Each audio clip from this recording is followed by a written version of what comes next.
Eh, paano may enforce yung right to information ng akusado kung mag-waive ka ng reading ng information? Yung abogado na niya mismo mag-explain sa kanya kung ano yung nature and cause of the accusation. Nakukuha class. So take note waiver of the right to information is not possible because it is contrary to public policy. Contrary to public. What is being waived is the reading in open court the information, not the arraignment itself. Am I making myself clear? Huwag kayong malilito dyan. Mamaya, mapag-chapsuin nyo yung reading ng information sa arraignment itself.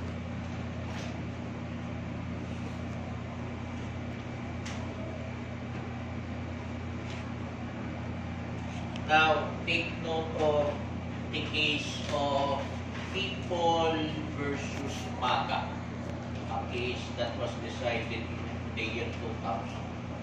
Regarding conditional plea. Ang nangyari, kasi di ba, I will assume you already know the concept of plea bargaining. Sa plea bargaining, aamin ka sa mas mababang kasalanan. Ang nangyari sa People versus Maga,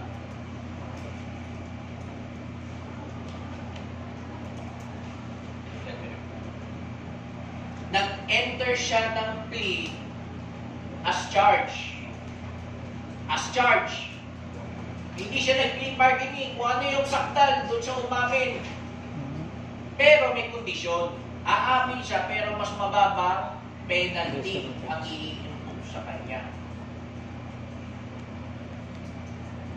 Ang ginawa ng korte doon sa kaso na yun, kinonvict siya as charge and sinunod yung recommended penalty na mas mababa. Ang sabi ng Supreme Court, mali ang ginawa ng trial court.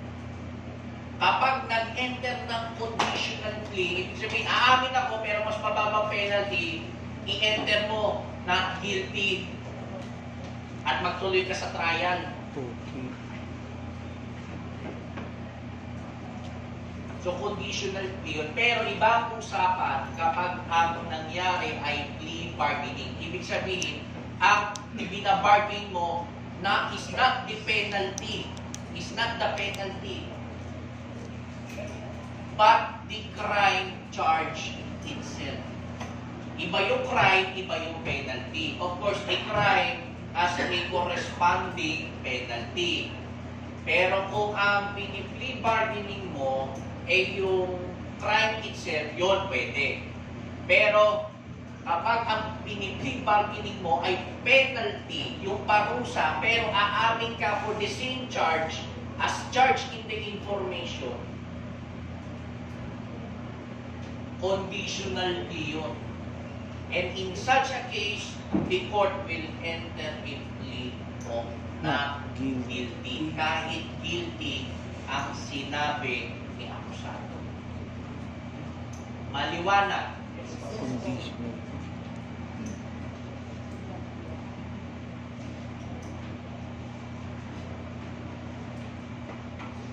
Now take note, class. The effect of plea is only limited to the conclusions of fact. Conclusions of fact. Kung ano yung factual precedents, yung accusatory portion, no information. So it is only limited to conclusions of fact. That is why when you enter a plea of guilt, trial will not happen because you made a judicial admission. confession, Judicial confession. which is a form of judicial admission.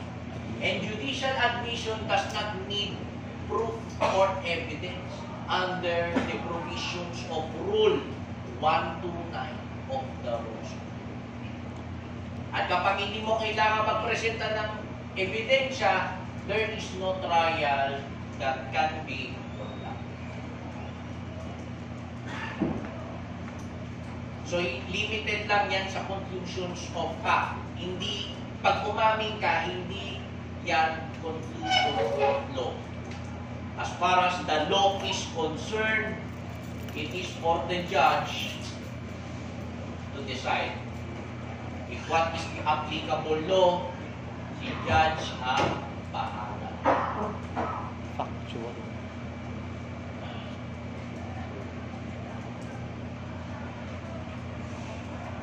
Ano ba ba?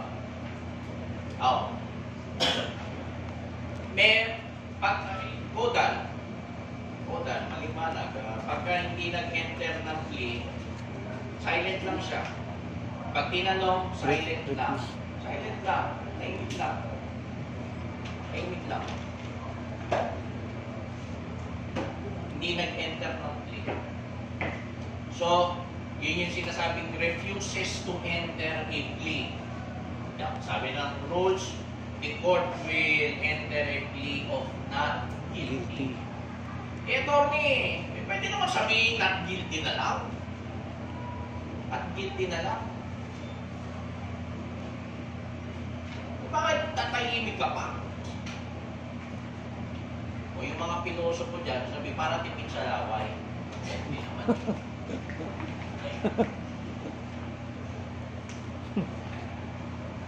May ato siguro pinto yung laway. Pero, if you have certain objections, kasi, in the information, or even to the jurisdiction of the court, and you enter a plea of not guilty, then basically you are waiving your objections to any defect in the information or in the jurisdiction of the court. Of course, last, Ijam versus Sibang Anoy. As a general rule, objections to jurisdiction is not waivable. You can raise it anytime, even on appeal. The only exemption to that is the concept of estoppel. Yung estopel. Now, Estopel. wala nga jurisdiction yung court, pero nag-participate ka naman sa proceedings na yon. So you are now estopped or in estoppel in assailing the jurisdiction of that court. Oh. Kasi parang ang nangyari sa TIJAM, walang jurisdiction, nag-participate. Nung natalo, doon pa lang inassail sa higher court. Pwede naman yun. Problema mo, estoppel ka na eh. Nag-participate ka eh. It is as if pinapakita mo sa korte na may jurisdiction siya. Yung estopel. So you cannot now assail jurisdiction. Correct. Of course, take note ha, in TIJAM, take note, the lower court does not have jurisdiction kahit na hindi na pwedeng i-assail. What is being ruled there is that any objections to jurisdiction will be estopped. But the fact remains that the court has no jurisdiction. Oh. Hindi mo lang pwede i-assail kasi estopped ka na. You are guilty of estoppel. Estopel. Now, going back to criminal law. Going back to criminal law. Or criminal procedure.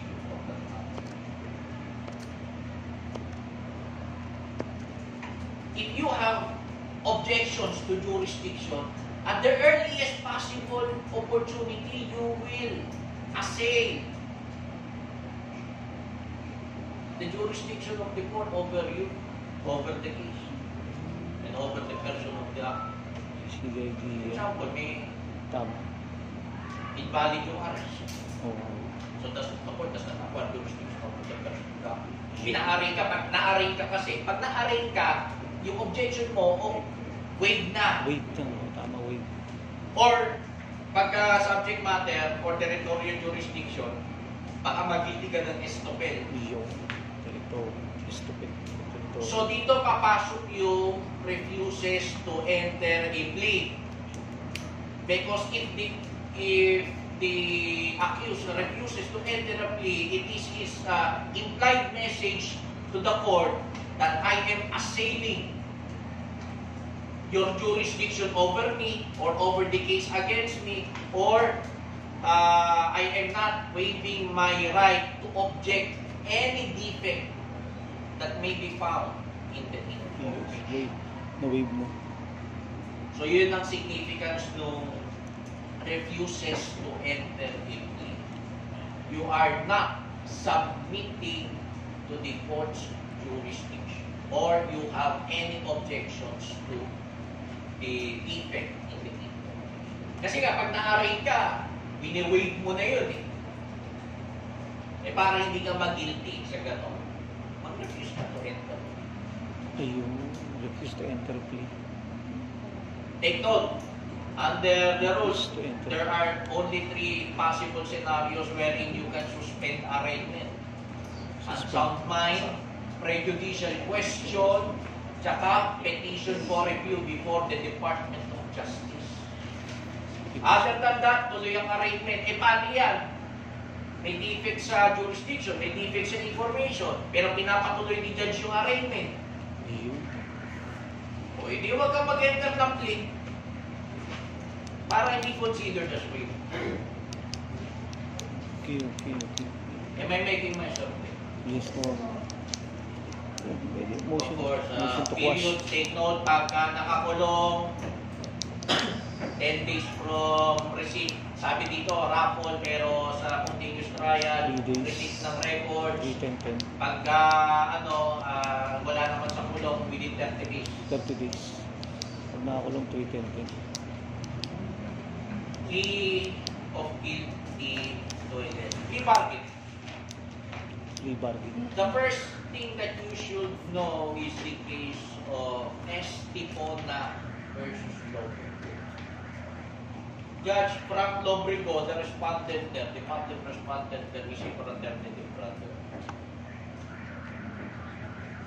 He was then the presiding judge somewhere in Albay. Ang counsel ni Estipona, yung accused, ay public attorney. Nabasa niyo yung kaso na yun? Hindi pa. Hindi. Este- Pero nasa footnotes na inaaral ninyo. Ba't ninyo binasa?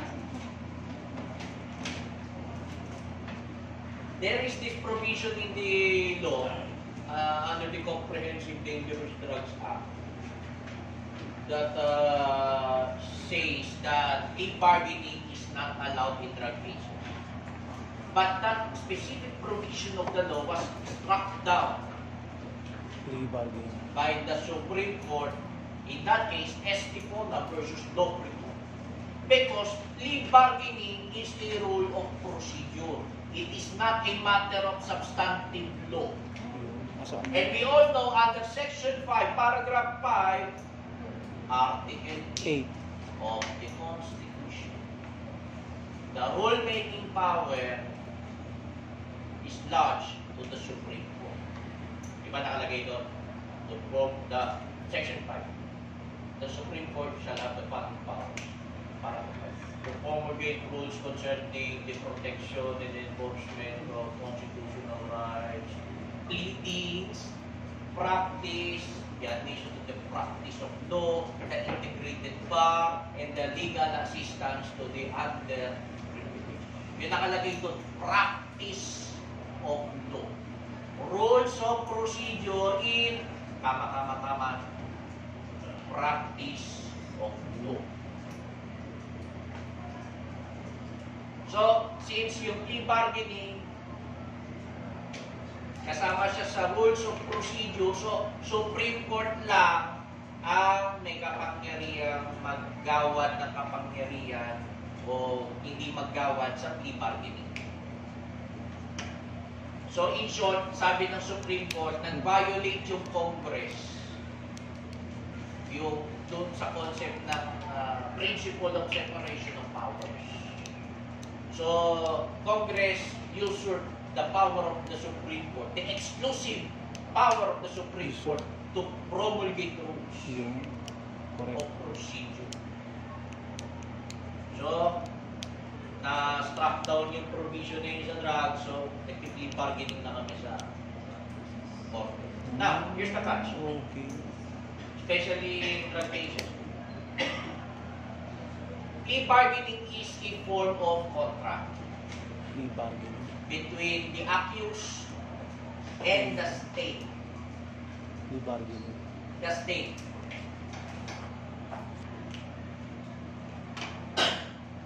Pero this contract is subject to the approval or discretion of the court. So, ang tango, di ba, it takes two to tango. Sa plea bargaining, tatlo yan. Dapat yung tatlong yan, papayag. The state, the accused, and the judge. Attorney, paano naman yung private offended party? Not in all cases. And as a matter of fact, there are certain cases, for example, if the crime does not have any private offended party, okay, fiscal lang. Pero kung may private offended party, for example, homicide, rape, physical injuries, may private tao na nasaktan, pwede siya. Kailangan yung presence niya. Pero, tuloy ang plea bargaining kung wala yung private offended party, provided he is duly notified and his failure to appear is unjustifiable. So basically, saling-kit-kit lang ang private. Kasi ang criminal law, ang talaga namang private, ang talaga nga namang offended party dito is the state. Kaya nga ang plaintiff dyan, people of the Philippines. Because you are disturbing the public peace. Yung private offended party ay witness lang. Pero ang talagang offended party ay yung the state. The state.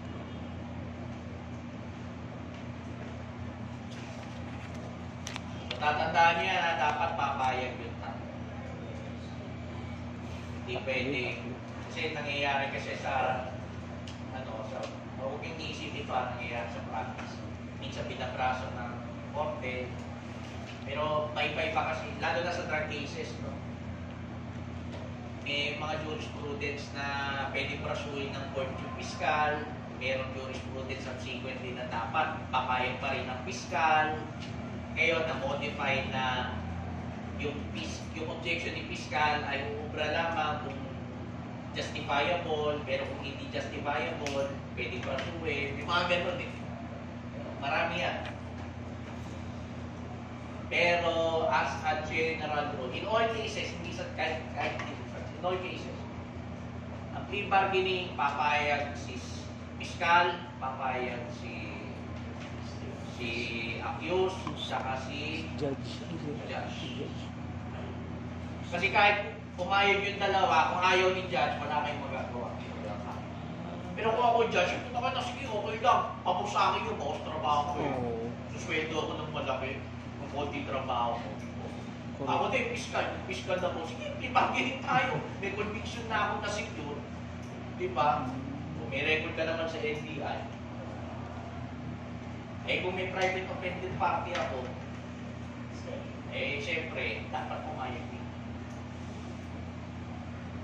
Pero kung wala siya, duly notified naman siya, tapos wala naman siya magandang dahilan, kung hindi siya umatid na, pwede i-plea bargaining kahit wala yung private offended party. Plea of guilty to capital offense. Capital offense, punishable by death. Pag nag-guilty, hindi forfeit sentencing. Magpe-presenta pa rin si piskal ng ebidensya to determine the precise degree of culpability.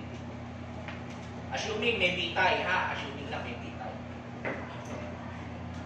Ang kaso ay punishable by death. Punishable by death. Pero ang ebidensya hanggang homicide lang. So, reclusion temporal lang.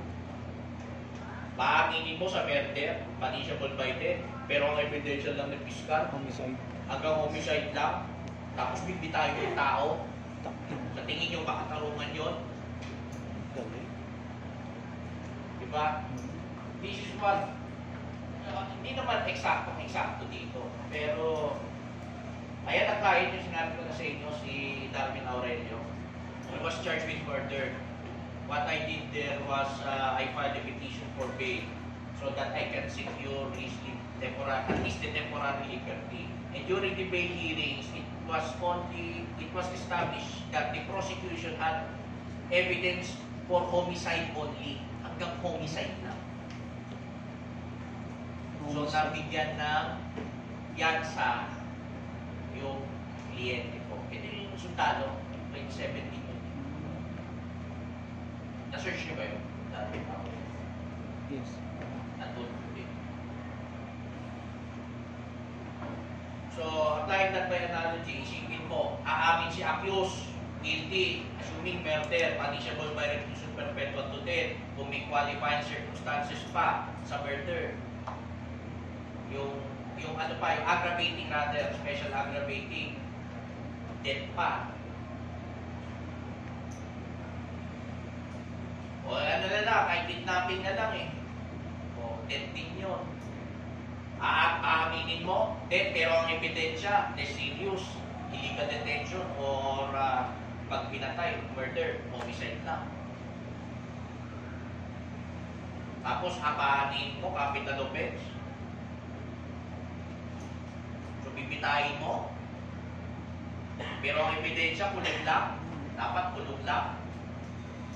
Grabe. Makatarungan ba yun? Injustice. Hindi, di ba?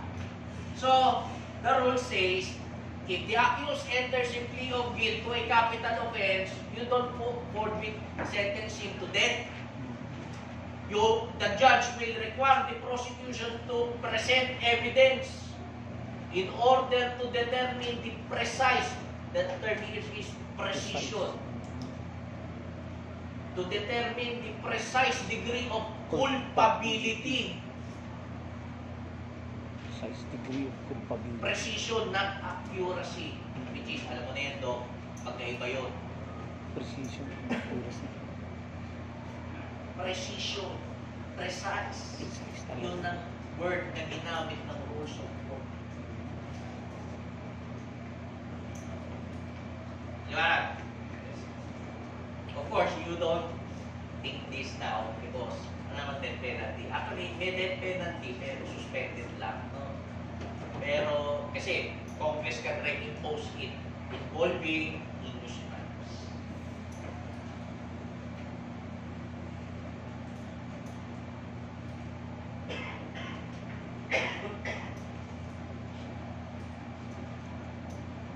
Duty of the court to inform accused of his right to counsel. Diniscuss ko na to.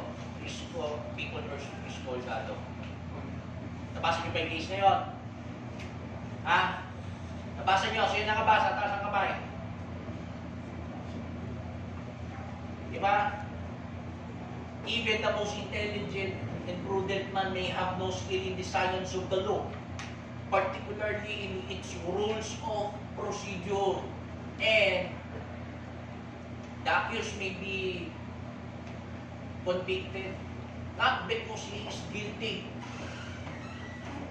but because he does not know how to establish his innocence.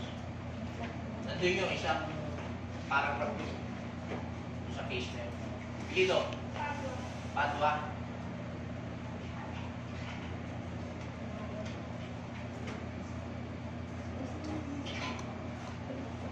May jowa ka ba? Hindi na pwede ko. Hindi, ano yan, may jowa ko. Kapatid ko.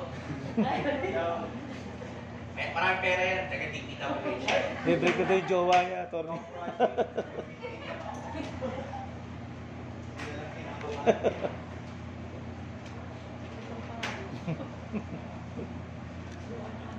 Ikaw ba may natututunan sa lecture ko? Araw-araw ang trabaho yun.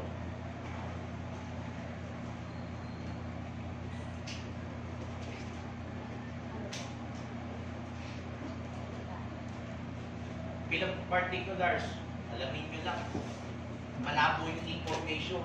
Pero walang gagong abogado nagpapail yan. Correct. May mali sa information. Ako ha, kung may mali sa information, kaya ako mali yan. Correct. Kung ako defense counsel, kaya ako mali yan. Hindi Parang diretso pag pa. mali yan, may pinresent ang ebidensya na wala sa information, objectan ko for being irrelevant. Correct. O for example, sa record, shabu. Ginawa ko to eh. Ginawa ko. Kasi kapag pinakwash mo, facts, charge, gun, constitute offense, i-amend lang yan. Eh ako, tahimik na. May defect. Tahimik na ako, pinarin ko yan. Sige, sabihin mo, not guilty, huwag kang plea bargaining. Drugs. Huwag kang plea bargaining. Kung tsakin na, gusto ko yung lisensya mo. Galing. Hindi ka makukulong. Galing ito. Confident ako kasi nasa record, marijuana. Ah. Yun yung drugs. Pero sa information, ako kung kasi shabu eh. Copy-paste lang sila ng copy-paste. Shabu. Itabi nyo nga muna to. Baka matansingan ko ng lawat. Pag shabu, so ang nakalagay sa information, shabu. Patay. Yari. So, sige, aray mo. Sige, Basag. not guilty. Sige. Galing. Retrial. Sige. Retrial. Pinipresenta yung marijuana. Objection, Your Honor. Marijuana. Irrelevant. The drugs charge in the information is shabu. Bagsak. Sustained ako. In drug cases, the corpus delicti or the body of the crime is the drug itself. Yes. Hindi admitted yung marijuana. Inobjekan ko, anong drugs mo ngayon? O di acquitted yung kliyente. Sakit sa ulo. Pero drug addict talaga yun. Galing. Galing. Diba? Ang daming... huwag kayong bobo ha. Pinagkakaroon ko ng mabuti. Galing. Dapat go. Yun yung sinasabi ko sa discarding ko sa practice na if you're never interrupt an enemy who is in the process of committing suicide, Correct. kaya may mali niya. Tama. Kaya bubo lang ang abogado magpapail ng bill of particulars. Particulars. Correct. Kasi binibigyan mo ng pagkakataon si Piskal may tama yung kabubuhan niya. Tama. Maliwanag. Yes po. Kaya may mag-aamin kayo mabuti ha. Para maiwasan yung mga ganyan-ganyan. Galing.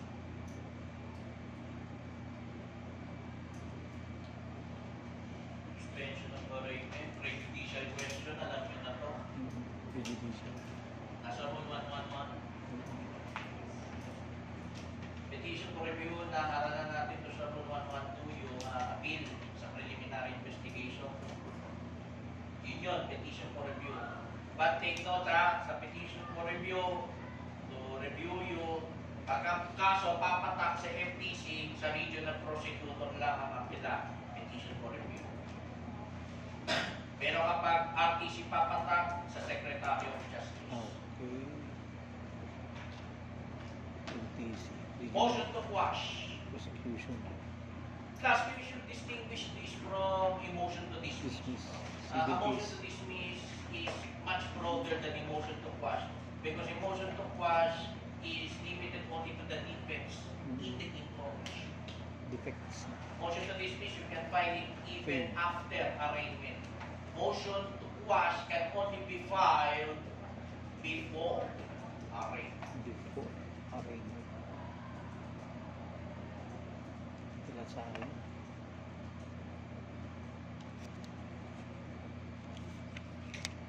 Of course, it is a litigated motion. It is an omnibus motion. Ano yung omnibus motion class? Pag omnibus motion, ang definition yan under the rules, it is a motion that attacks a proceeding, a pleading, or a case. Proceeding, pleading case. Ano ang omnibus motion rule? An omnibus motion must contain all of the objections or grounds available at the time of its filing. Because any objections or grounds not included but available in the motion to in an omnibus motion are considered as waived. There are only 4 exemptions thereto under your rules on civil procedure: jurisdiction over the subject matter, jurisdiction over the subject matter, prescription, indispendencia, res judicata. Dispendensya sa Now, in your motion to quash, Dispendensya. malinaw sa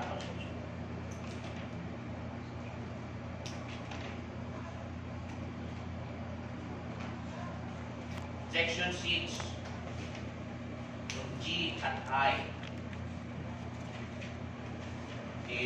Pagka totally extinguished na yung criminal liability tsaka double jeopardy. Yan. Yung exception. Hindi mo pwedeng i-wait. No matter of fact, with prejudice pa at dismissal.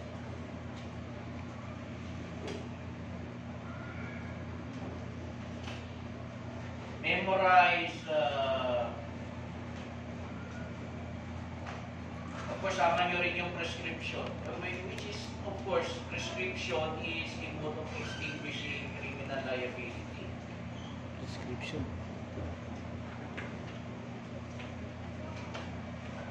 Both offense tsaka penalty. Apelido? Tumala.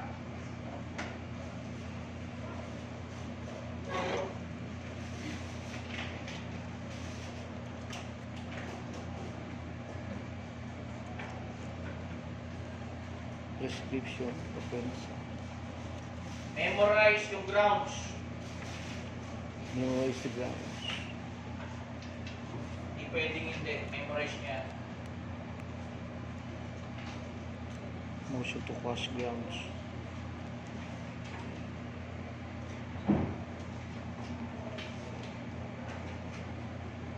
As far as paragraph B is concerned, hindi lang yan subject matter, ha?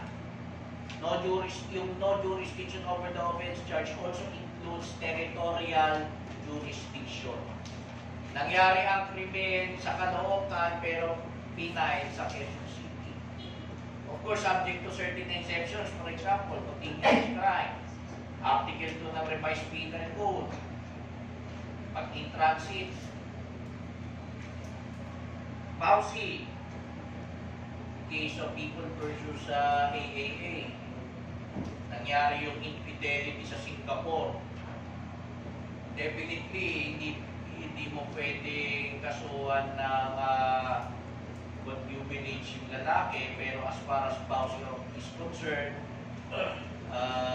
pwede dahil yung isang element, yung psychological suffering, nangyari sa Pilipinas. Sige, nangyari sa Pilipinas. Yung babae nakatira dito sa Pilipinas. So, yung isang element nangyari sa Pilipinas. So, pwede dito i-prosecute yung pausi. Oo muna, Ray. Picture mo.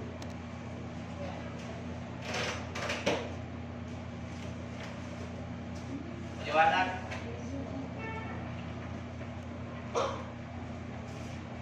No jurisdiction over the person of the accused.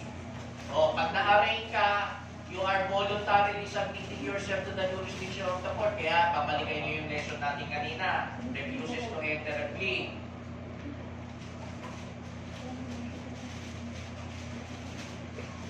Or, there was an invalid arrest. Valid. Pwedeng defective yung warrant of arrest or there is no valid warrantless arrest. Kung ano yung elements ng valid warrant of arrest, your Section 2, Article 3. And no search warrant or warrant of arrest shall issue except upon probable cause to be determined personally by the judge to be upon examination under oath or affirmation of the complainant and the witnesses he may produce, and particularly describing the place to be searched and the persons or things to be seized. O ba, requisites of valid warrant of arrest yun. O yan na naman yung instances wherein there is a valid warrantless arrest o Section 5 Rule 113. Flagrante delito, adversor, escape prisoner, re-arrest of validly arrested person, saka arrest na bondsman doon sa nag-jump bail. Hindi mo yun, 5. Yung unang tatlo sa 113 Section 5. Yung huling dalawa elsewhere.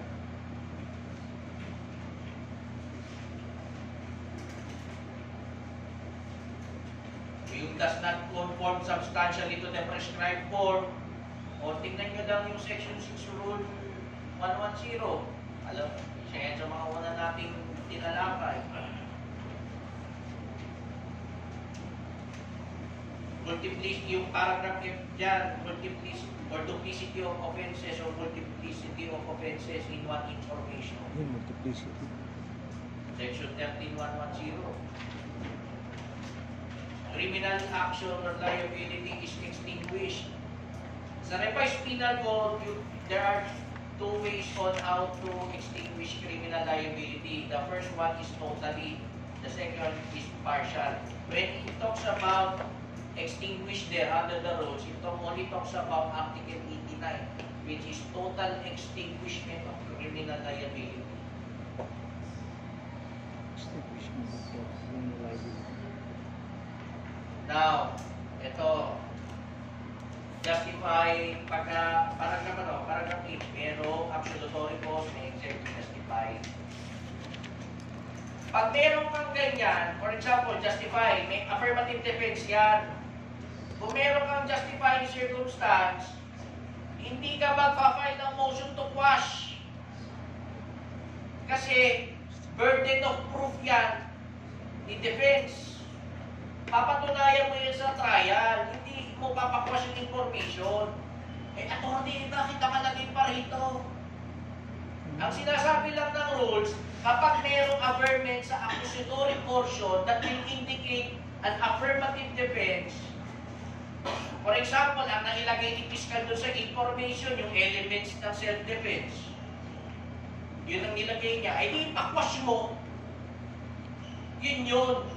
Kasi nakalagay sa information eh.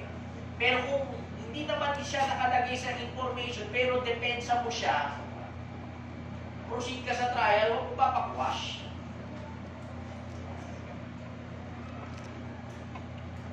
Maliwanag.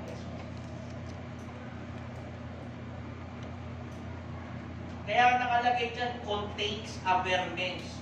The information contains averments of exempting, justify, or any absolutory cause.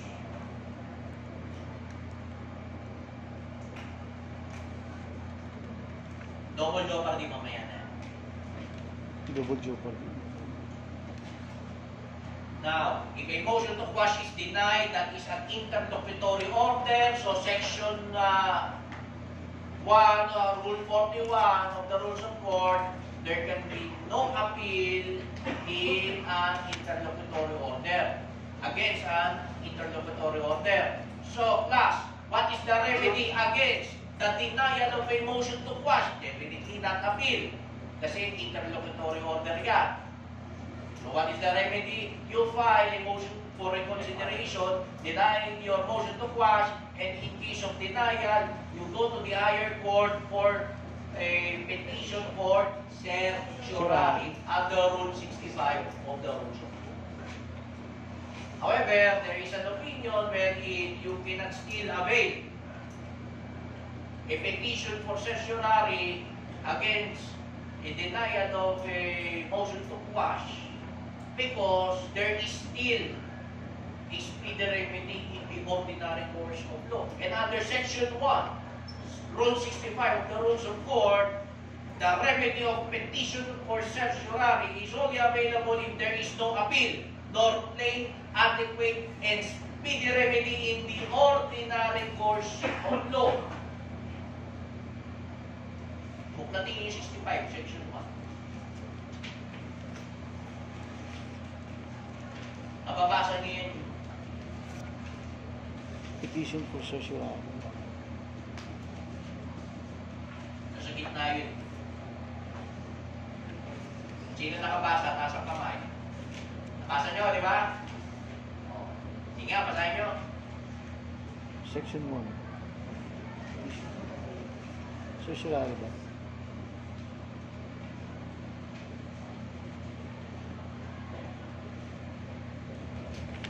Section 1, Rule 65. There is only or entity, speedy, and adequate remedy for ordinary person. Oh, so in short, the petition for certiorari is a remedy of last resort. Dito, pag nag-deny ka, speedy remedy ka, tuloy ka, retrial, trial. In case of conviction, you raise the denial of the motion to quash as an assignment of error in appeal. Assignment of error in appeal. So class, okay, basta-basta magpapay ng 65. It is one of the most potent weapon in a lawyer's arsenal. Pag sa doktor, yung ang tatawag sa gamot na masyadong matapang na gamot, parang gano'n. Broad spectrum. Broad spectrum. O parang gano'n sa doktor na sobrang tapang ng gamot. Ito, sobrang makapangyarihan nito. Itong remedy na to. Kaya siya remedy of last resort. At tingnan mo yung ground dyan, bukod sa lack of jurisdiction, grave abuse of discretion amounting to lack or excess of jurisdiction. And definition niya, such whimsical exercise of judgment that is despotic and capricious and whimsical exercise of judgment. Parang gano'n. Tapos may despotic manner pa yan. Tyrant, no? By reason of passion and hostility.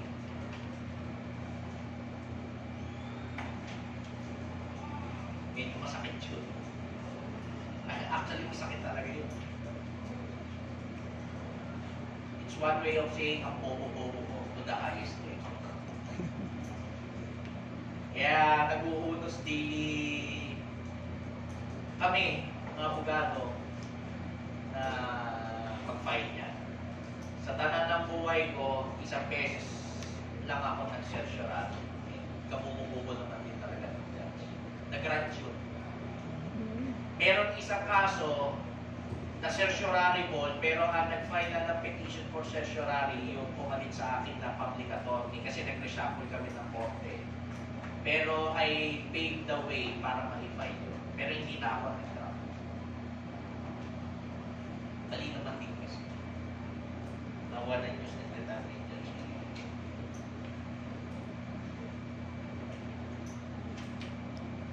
So, motion to quash, interlocutory yan, physically 65, pero may opinion na hindi kasi may speedy remedy ka papakulit ka ng trial and assign mo yan as assignment of error. Pag nag-grant, final order, doon siya applicable. Kasi only judgments or decisions or final orders are applicable.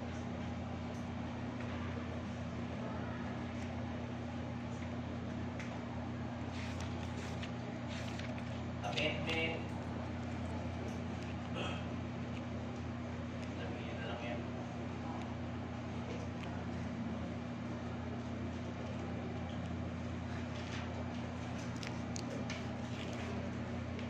Okay, Topo Jeopardy.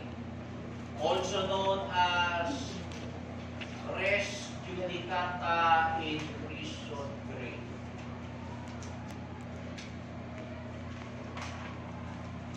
constitutional right yan. Last, pag sinabi mong double jeopardy, there are two jeopardies involved.